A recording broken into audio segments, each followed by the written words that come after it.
Dear students, welcome to E-Shiksha Rajasthan. Myself Jitendra Puri Goswami. Today we are going to start our class. This class cover complete syllabus of NCERT and RBSC for this topic.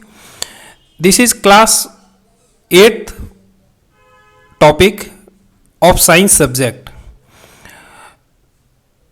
Chapter 1. The chapter name is crop production and management. Another name of this chapter is agriculture management. Today we are going to cover following topics for this chapter. Introduction. In this one we cover definitions of agriculture, agriculture management, crops and some other terms. Then we read agriculture practices, then crops classification, and last topic today we cover in this class is basic practices of crop production. बच्चों, आज की इस class में हम NCERT और RBSC दोनों के syllabus को कवर करते हुए इस टॉपिक को पढ़ेंगे. ये क्लास 8 के साइंस सब्जेक्ट का पहला चैप्टर है. नाम है क्रॉप प्रोडक्शन एंड मैनेजमेंट. कुछ बुक्स में एग्रीकल्चर मैनेजमेंट नाम से भी ये टॉपिक दिया हुआ है. आज की इस क्लास में हम जो टॉपिक कवर करने वाले हैं वो है इंट्रोडक्शन टू एग्रीकल्चर और कुछ definitions, agriculture practices, crops classification और basic practices of crop production. Let's start the class. First of all we start today's class with definition of agriculture. बच्चों, जब एग्रीकल्चर वर्ड हम सुनते हैं तो हमारे माइंड में क्या आता है? सबसे पहले एग्रीकल्चर वर्ड सुनते ही हमारे दिमाग में एक बड़ा सा खेत आता है जिसमें कोई फसल खड़ी हुई होती हो, चाहे गेहूं हो, मक्का हो, जौ हो, ज्वार हो, चना हो, कुछ भी. एक बड़ा सा कुआं आता है जिससे पानी निकल रहा है. पानी आगे से आगे एक किसान सारे खेत में पहुंचा रहा है. साथ ही कुछ गाय भैंसे का सीन आता है. ये सारे सीन हमारे माइंड में क्रिएट होते हैं. बट जब एग्रीकल्चर को डिफाइन करना होगा तो हम कैसे कर सकते हैं? चलिए देखते हैं. Agriculture is the art and science of rising crops and live stock. क्या हुआ इसमें? एग्रीकल्चर क्या है? ये एक कला है, एक विज्ञान है. किस चीज का? फसल को उगाने का और पशुधन, लाइव स्टॉक मीन्स पशुधन को केयर करने का, पालने का. एग्रीकल्चर एक कला और विज्ञान है, फसल उगाने का और पशुधनों को पालने का. इसकी दूसरी डेफिनेशन एक और हम समझ लेते हैं जिसमें बताया गया है कि it is the science that deals with the growing of plants and animals for human use. ये क्या है? एक साइंस है जो क्या पढ़ती है या क्या समझाती है हमें? पौधों को ग्रो करना और एनिमल को पालना. किस लिए? ह्यूमन यूज के लिए.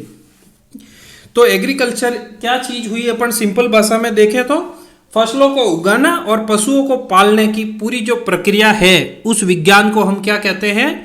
एग्रीकल्चर. एग्रीकल्चर के बाद में टर्म्स आती है एग्रीकल्चर मैनेजमेंट, जो कि हमारे इस चैप्टर का नाम भी है.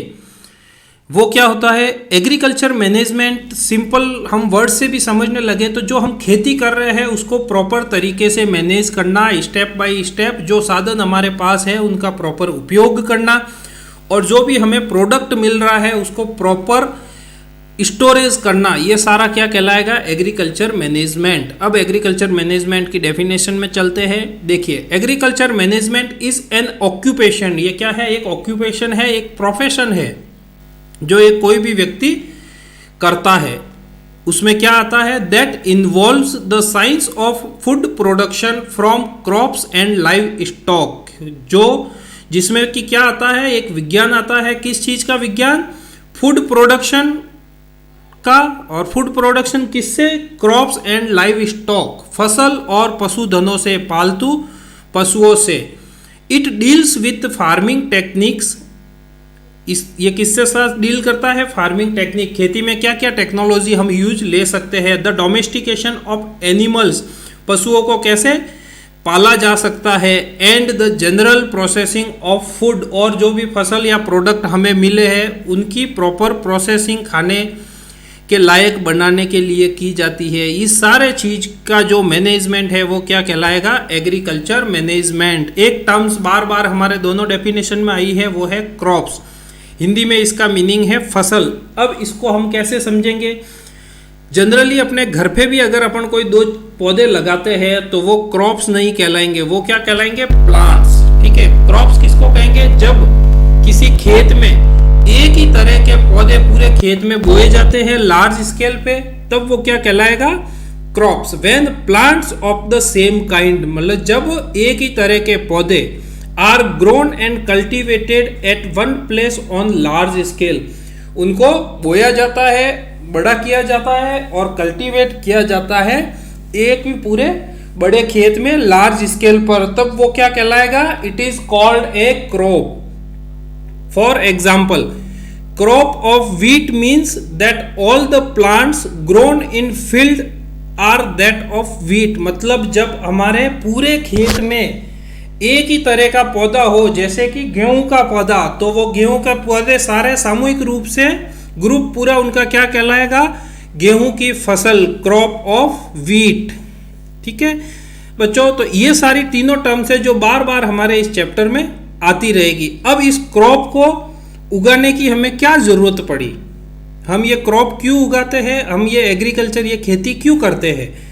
इसको समझने के लिए हमने पिछले चैप्टर्स में भी पढ़ा है, समझा है। हमें पता है कि किसी भी लिविंग ऑर्गेनिज्म को, किसी भी जिंदा प्राणी को, चाहे पेड़ हो, पौधे हो, एनिमल हो, ह्यूमन हो, उनको जिंदा रहने के लिए किस चीज की जरूरत होती है? फूड के लिए। तो ये फूड कहाँ से आएगा? ये फूड आएगा एग्रीकल्चर से।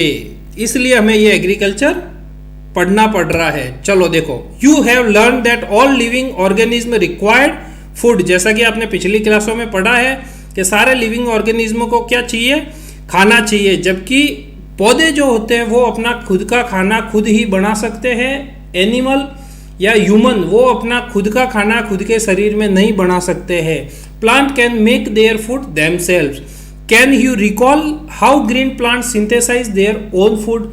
आप रिकॉल कीजिए, पिछली क्लास में भी आपने पढ़ा होगा कि पौधे अपना भोजन अपनी पत्तियों के अंदर ही फोटोसिंथेसिस के द्वारा बनाते हैं, जबकि ह्यूमन और एनिमल्स ये काम अपने शरीर में नहीं कर सकते हैं। Animals including humans can not make their own food, so what do animal gate their food from? वो अपना शरीर में भोजन नहीं बना सकते तो उनको भोजन कहाँ से मिलेगा? एनिमल हो या ह्यूमन हो, उनको भोजन या तो दूसरे प्लांट से मिलेगा या फिर दूसरे एनिमल्स से मिलेगा, या अगर दोनों से मिलेगा। ठीक है, तो ये इनकी रिक्वायरमेंट कंप्लीट करने के लिए हमको क्या करना पड़ता है? क्रॉप उगानी पड़ती है, पूरे खेत में फसल उगानी पड़ती है। Let's go to the next slide. In this slide I am going to show some pictures that will clarify in your mind what is agriculture। इसमें मैं आपको कुछ फोटोज दिखाने वाला हूँ जिससे आपको पता चलेगा कि एग्रीकल्चर क्या होता है, क्या नहीं होता। ये देखिए, सबसे पहले एक फोटो है जिसमें दो ऑक्स है जो कि एक प्लग के यूज करके खेती कर रहे हैं। उसमें वो जमीन को खोद रहे हैं। इस खोदने के प्रोसेस को क्या कहते हैं? प्लगिंग। पहले ये बैलों से होता था, अब ये काम किससे होता है? ट्रैक्टर से। ट्रैक्टर भी सेम वही काम करता है जो कि पहले पिक्चर्स में किया जा रहा है। अगला पिक्चर देखते हैं। इसमें एक किसान है जो कि क्या कर रहा है? स्प्रे कर रहा है पेस्टिसाइड का अपने फसल पे, फसलों को कीट मकोड़ों से बचाने के लिए। और आगे चलते हैं, ये एक मेज की फसल है पूरे फार्म में। अगली स्लाइड। यहाँ पे देखिए, सारे किसान मिलके क्या कर रहे हैं? खेत में से वीड रिमूव कर रहे हैं, खरपतवार, जो कि अनचाहे पौधे छोटे छोटे उग जाते हैं खेत में, उनको हटा रहे हैं। उनको खरपतवार को इंग्लिश में क्या बोलते हैं? वीड। लास्ट में हार्वेस्टिंग हो रही है, ये सारे पौधों की कटिंग चल रही है। गेहूं की फसल है, उसकी मशीन के थ्रू कटिंग चल रही है। ये सारे पिक्चर्स देखने के बाद आपके माइंड में बिल्कुल क्लियर हो गया होगा कि हम इस चैप्टर में क्या पढ़ने जा रहे हैं। अब चलते हैं अगली टॉपिक की तरफ, एग्रीकल्चर प्रैक्टिसेस। एग्रीकल्चर प्रैक्टिसेस में हम पढ़ेंगे कि फसलें किस किस तरह की होती है, उनको कैसे कैटेगराइज किया जा सकता है।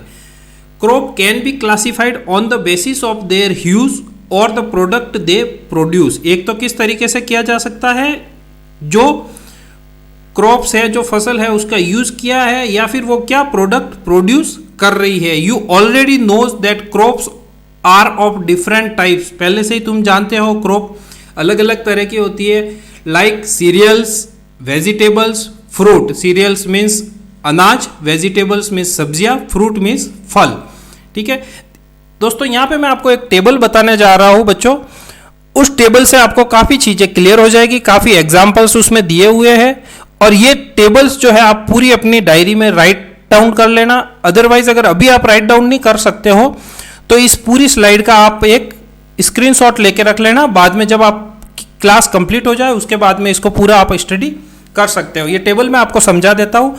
सबसे फर्स्ट कैटेगरी है वो क्या है, सीरियल्स। सीरियल्स मीन्स अनाज। अनाज में वो दाने आते हैं जिसके अंदर दो पार्ट नहीं होते, पूरा एक ही पार्ट होता है। उसमें क्या क्या आता है, फर्स्ट है राइस, सेकंड व्हीट, थर्ड मेज, बैरली, और फोर्थ है पर्ल मिलेट। राइस मीन्स चावल, व्हीट गेहूं, मेज मक्का, बार्ली बाजरा, पर्ल मिलेट मीन्स जौ। ठीक है, ये सारे अनाज वो अनाज है जिसमें सिंगल दाना होता है, दाने के अंदर दो टुकड़े नहीं होता है। दूसरा कैटेगरी है पल्सेस, जिसको दाल कहते हैं, जिसके अंदर आता है pea, beans, soybeans, cowpea, lentil, urad beans. Pea means मटर, beans means beans, soybeans, cowpea means चवला, लेंटिल मीन्स मसूर, और उड़द बीन्स मीन्स उड़द की दाल। नेक्स्ट कैटेगरी है यूज के बेस पे वेजिटेबल एंड फ्रूट, जो आप अच्छी तरीके से जानते हो, बनाना, केला, एप्पल, सेब, कैरेट, गाजर, कैबेज, गोभी, मैंगो, आम, पाल्म, बोर या बेर, और बोटल गार्ड मीन्स लौकी।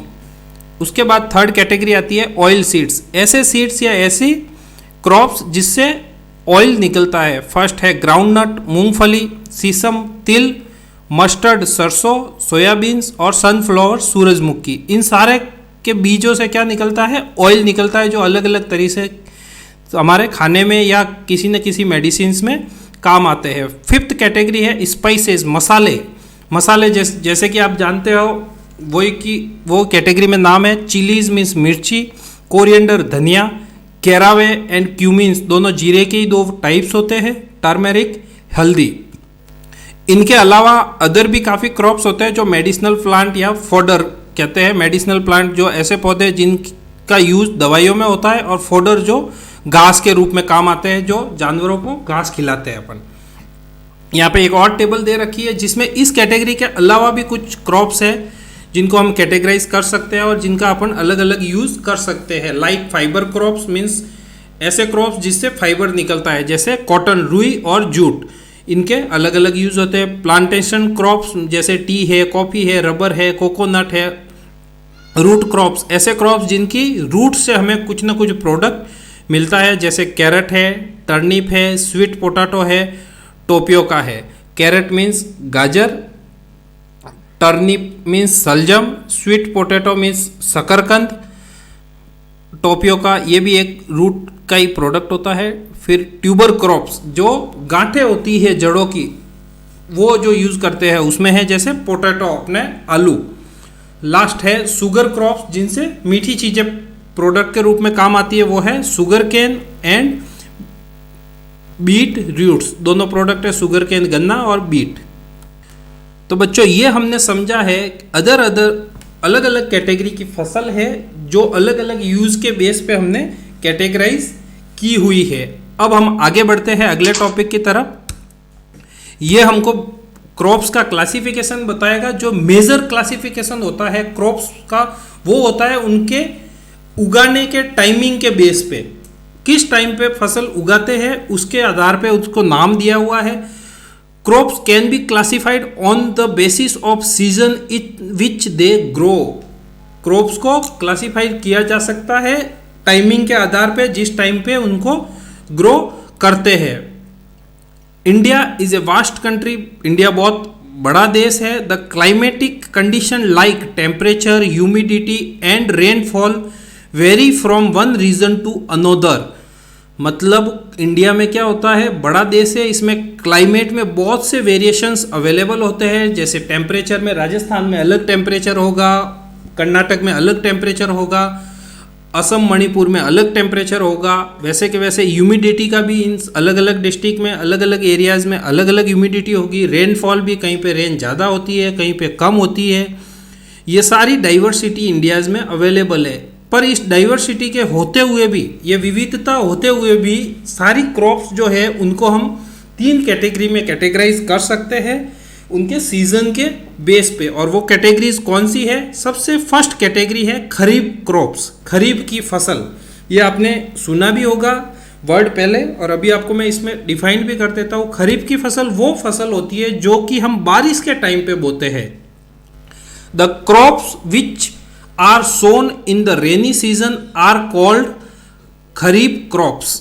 जो रेन के टाइम पे बोते हैं वो फसल क्या कहलाती है? खरीफ की फसल। Rainy season in India is generally from June to September. और बारिश इंडिया में कब आती है? जून से सितंबर के बीच का जो टाइम होता है वो बारिश का टाइम कहलाता है। इसमें कौन कौन सी फसल आती है वो देखते हैं। सबसे पहले पैडी, पैडी मीन्स धान, राइस चावल होता है उसी को पैडी भी कहते हैं, राइस भी कहते हैं। मेज मक्का, सोयाबीन्स, ग्राउंडनट मूंगफली, कॉटन, रुई, ये सारी फसल जो है वो क्या कहलाती है? खरीफ की फसल। खरीफ की फसल के बाद में आता है रबी क्रॉप्स, रबी की फसलें।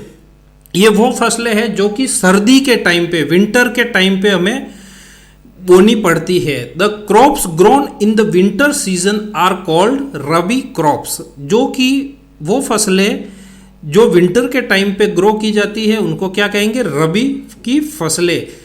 Their time period is generally from October to March. जैसा कि हमको भी पता है सर्दी कब होती है? अक्टूबर से लेके मार्च के बीच में। और इसके एग्जाम्पल्स क्या क्या है? वीट, जैसा कि हमें पता है गेहूं बोते हैं हम सर्दी के टाइम पे और होली के टाइम पे काटते हैं। तो होली किस टाइम पे होती है? जब सर्दी खत्म होने वाली है। पी, मटर, मटर हमको पता है सर्दी के टाइम पे बहुत ज़्यादा आता है। राजस्थान में हल्दी की सब्जी में मटर ज़्यादा यूज़ करते हैं, उससे आप याद रख सकते हैं। मस्टर्ड, सरसों और लिनसीड, अलसी, ये सारी चीज़ें जो है रबी की फसल में आती है। लास्ट कैटेगरी है जायद और समर क्रॉप्स, जिसका चलन इंडिया में बहुत कम जगह होता है। ये फसल गर्मी के टाइम पे इस फसल को उगाया जाता है। इस फसल का टाइम पीरियड क्या रहता है? मार्च अप्रैल से लेकर जुलाई तक। These crops are grown in summer period. ये समर पीरियड के दौरान ग्रो की जाती है और मार्च से जुलाई के बीच में बोते हैं। इसके एग्जाम्पल है watermelon, cucumber, gourd, bitter gourd, ये सारे इसके एग्जाम्पल है। वाटरमेलन तरबूज हो गया, कुकुम्बर अपने ककड़ी हो गई, गार्ड लौकी हो गई, बीटर गार्ड करेला हो गया। ये सारी चीज़ें जो है अपने गर्मी के टाइम पे बोई जाती है। तो बच्चों ये सिंपल सी चीज़ है। अपने 3 तरह की फसलें होती है और 3 तरह का ही अपने मौसम होता है। कौन कौन सा होता है? सर्दी, गर्मी और बरसात। सर्दी में रबी, गर्मी में जायद और बरसात में खरीफ। ये सिंपल अपने को याद रखना है।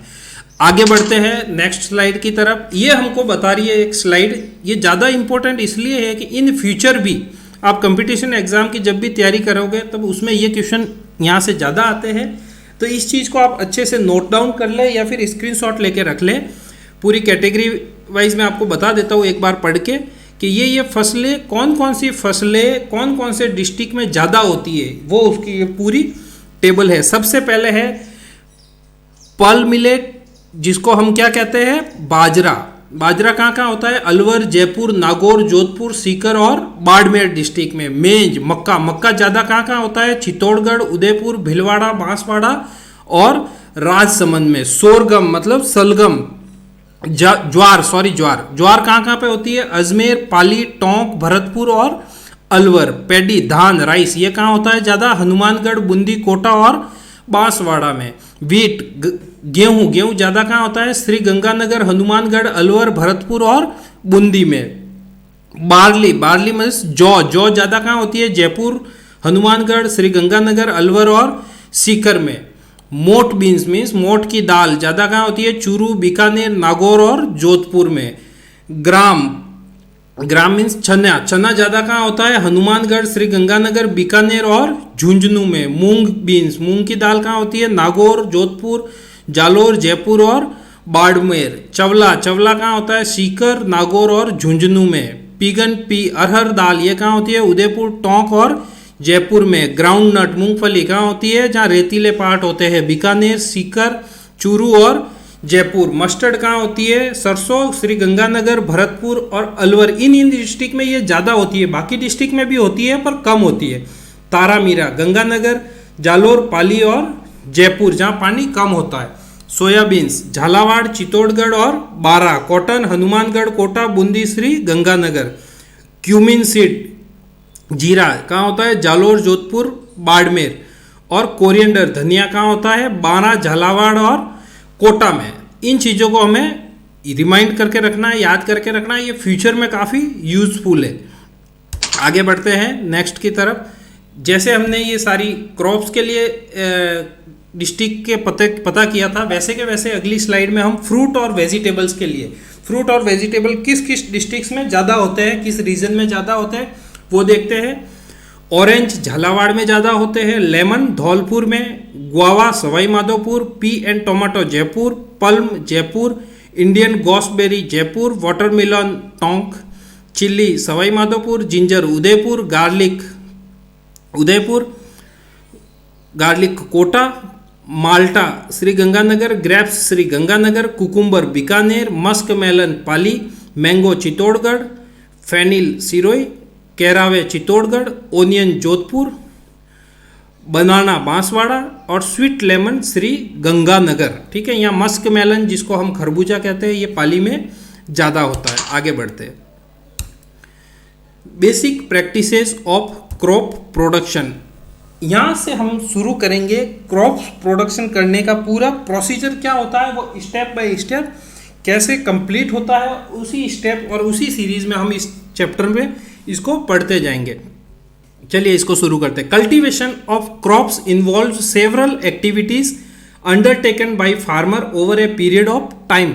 कल्टीवेशन क्या है? एक काफ़ी एक्टिविटीज़ का एक समूह है जो कि फार्मर करता है एक फसल को शुरू से लेके एंड तक, बोने, उगाने और कटिंग करने तक। You may find all these activities are similar to those carried out by a gardener. ये सेम उसी तरीके से होती है जैसे हम हमारे घर के गार्डन में एक्टिविटीज करते हैं, बट ये होती कहाँ है? लार्ज स्केल पे, बड़े फार्म में। इवन बाय यू, जो आप घर पे करते हैं। When you grow A ornamental plant in your house, एक पौधा भी हम घर पे लगाते हैं तो सेम वही प्रोसेस है। सबसे पहले मिट्टी तैयार करते हैं, मिट्टी को बराबर करते हैं, उसके बाद हम उसमें बीज डालते हैं, उसके बाद पौधा उगता है, उसमें अगर कुछ वीड्स उग जाए तो वो हम निकालते हैं, उसको रेगुलर पानी देते हैं। सेम ये प्रोसेस हमारे लार्ज स्केल पे क्रॉप्स में होता है। दीज एक्टिविटीज और task are referred to as agriculture practices, और इस टास्क को हम क्या कहते हैं? Agriculture practices. उसमें क्या क्या आता है, चलिए ये पूरी लिस्ट है, हम शॉर्ट में एक बार देख लेते हैं, बाकी अगली क्लासेज में हम एक एक पॉइंट पूरा क्लेरिफाई करेंगे। सबसे पहले होता है प्रिपरेशन ऑफ सॉइल, मिट्टी को कैसे तैयार करना है। फिर सोविंग आउट सीड्स मतलब बीजों को कैसे बोना है। एडिंग मैन्योर एंड फर्टिलाइजर, खाद और फर्टिलाइजर को ऐड करना है। इरिगेशन, सिंचाई मतलब उनको पानी देना है। इरेडिकेशन ऑफ वीड्स मतलब खरपतवार को नाश करना है, नष्ट करना है। प्रोटेक्टिंग फ्रॉम पेस्ट को से प्रोटेक्ट करने के लिए पेस्टिसाइड डालने हैं। हार्वेस्टिंग, फसल की कटिंग करना है। थ्रेसिंग, फसल कटिंग की हुई फसल से दाने निकालने हैं। विनोविंग, उस फसल के दानों को साफ करना है, बाद में उसको स्टोरेज करके उसकी मार्केटिंग करनी है। ये सारे स्टेप्स हैं जो कि हम इस चैप्टर में पूरे कवर करने वाले हैं। आज की क्लास में इतना काफ़ी है। अगली क्लास में हम आपको क्या क्या पढ़ाने वाले हैं वो अभी देख लेते हैं। We cover following topics in next class. Basic practices of crop production, जो कि अभी मैंने पूरी लिस्ट बताई थी, उसके पहला स्टेप प्रिपरेशन ऑफ सॉइल, जो कि सबसे मेन इंपॉर्टेंट पार्ट है इस चैप्टर का, वो पढ़ेंगे। उसमें क्या क्या पढ़ेंगे? Ploughing, levelling and manuring. Ploughing means खोदना खेत को, लेवलिंग मीन्स खेत का लेवल करना, और मैन्यूरिंग मीन्स उसमें खाद देना। इसके अंदर जो जो स्टेप्स आते हैं वो पूरे पढ़ेंगे। और इसमें जो जो मशीनरी एंड टूल्स आ रहे हैं, प्लगिंग मशीनरी एंड टूल्स, उन सारी की डिटेल्स हम नेक्स्ट क्लास में पढ़ेंगे। बच्चों मेरी ये क्लासेस जो चलती रहेगी उसमें रेगुलरली जो भी न्यू वर्ड आते हैं, न्यू स्पेलिंग आते हैं, उनके मीनिंग में बीच बीच में बोलता रहता हूँ, तो आप वो सारे अलग से एक पेज पे लिखते रहे, जो कि फ्यूचर में जब भी रिपीट होगा तो आपको समझने में आसानी रहेगी। आज की क्लास अटेंड करने के लिए thank you, thanks for watching my this class, and also please visit our Facebook page, YouTube channel and Insta page for next video. Visit our YouTube channel. Please like and subscribe our YouTube channel. Also like our Facebook page. Thank you very much.